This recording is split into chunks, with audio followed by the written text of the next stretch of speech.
Elie Saab Le Parfum, the original. Is it really a very beautiful wedding scent?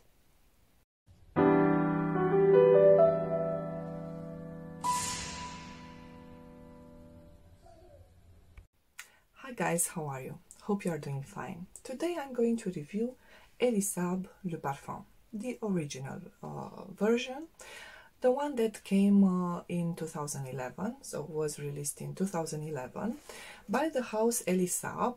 I think now almost everybody that is into perfumes and fashion knows this house. It is a house that creates mostly evening gowns and wedding gowns. So I believe the idea of the creative director was a perfume suitable for, why not, a bride or at least an evening event, a more a feminine perfume, and even if okay, I quite believe in unisex perfumes, I think this has a few touches that make it more feminine, in my humble opinion. The perfume was a creation of Francis Kurkdjian. I hope I'm pronouncing it right. You know, MFK, the famous Maison Francis Kurkdjian house that created Baccarat Rouge and so on. This was before he started his own perfume business, and it is quite a lovely creation. I fell in love with this creation, I think, a few years back when it was released. And just a second, I want to check on my kids because they are screaming. My kids are playing in the other room, sorry for the noise. As I was saying, I fell in love with this perfume, I think around the time it was released. I fell in love with it. I really enjoyed testing it in stores, but back then I was one perfume kind of girl, you know, a signature scent, and I was not ready to change it. My perfume was, I think my signature was back then Pure Poison. Okay, and as the years went by, I started my little collection, and it took me some time, but a few years back I finally bought a bottle of 50 milliliters of this perfume, and as you can see it, I used it quite a lot. Let's get a little bit into the notes of this perfume, and then I am going to give my honest opinion on this perfume. So the top notes are orange flowers. Okay, you have orange flowers, then you have as middle notes jasmine, and as base notes you have some rose, some cedar, some patchouli, and some white honey. For me, the most, I'm gonna spray it on my hand, but okay, I already have it on this hand and it has dried down. At the beginning, this is a very sour perfume.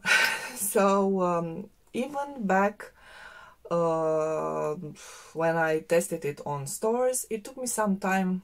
So after I put it on the paper, you know, to get to the middle notes, I really enjoyed the smell.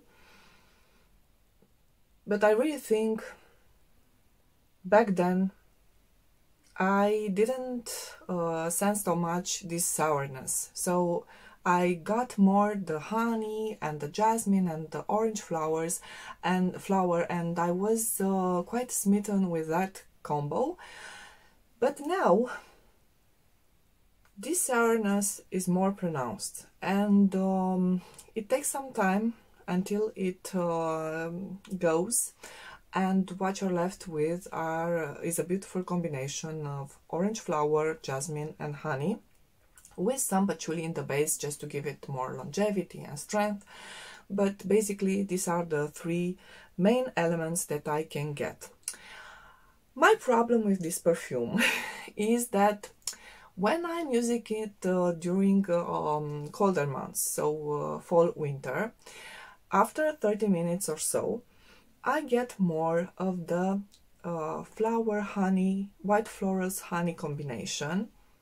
It becomes sweeter, intoxicating, very feminine, a little bit. It is not a boring floral. Let's just say that, you know, it is a white floral. I understand the idea of being a little bit bridal, but it is not as innocent, you know. It has some sexiness, and I believe the honey and the patchouli in the base gives it that sexy feeling, but it is not overly sexy. No, not in your face, not like a dark perfume, an oriental would be. It is a more soft, sexy scent. It has dried down here, and I definitely get more sweetness, less sourness and bitterness. The problem is that in the winter I get that, but in the spring and summer I get more of the sourness and the bitterness. And for some people this might be ideal. I mean, maybe you're not into sweet orange flowers, but I was kind of searching for that feeling, and this is more appropriate according to a lot of people and to me for the spring and summertime, because you know it is a floral, quite a beautiful white floral, so I'm not very tempted to use it during fall and winter. But if I use it in spring and summer, I get a very sour, bitter feeling, and if I use it in winter, I get more of the feeling that I'm searching for.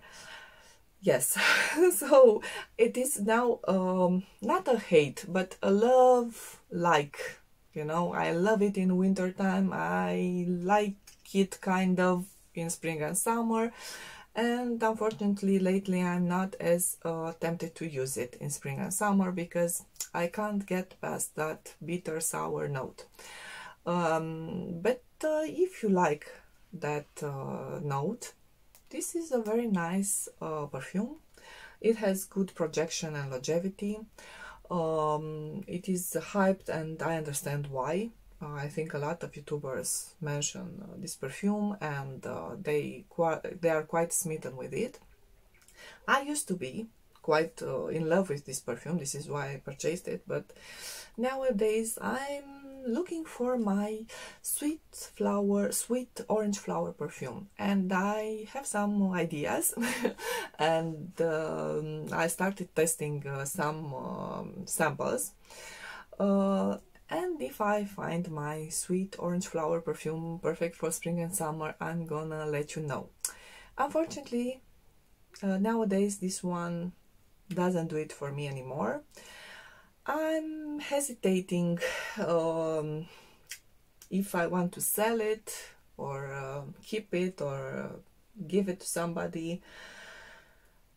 It is more a nostalgic feeling, because I used to really like it back in those days when I didn't have the budget, you know, to buy so many perfumes, and when I finally bought it, I wear it and I quite treasured it, and I am sad that now I don't like it so much, but that's it. Maybe my skin chemistry changed during those years.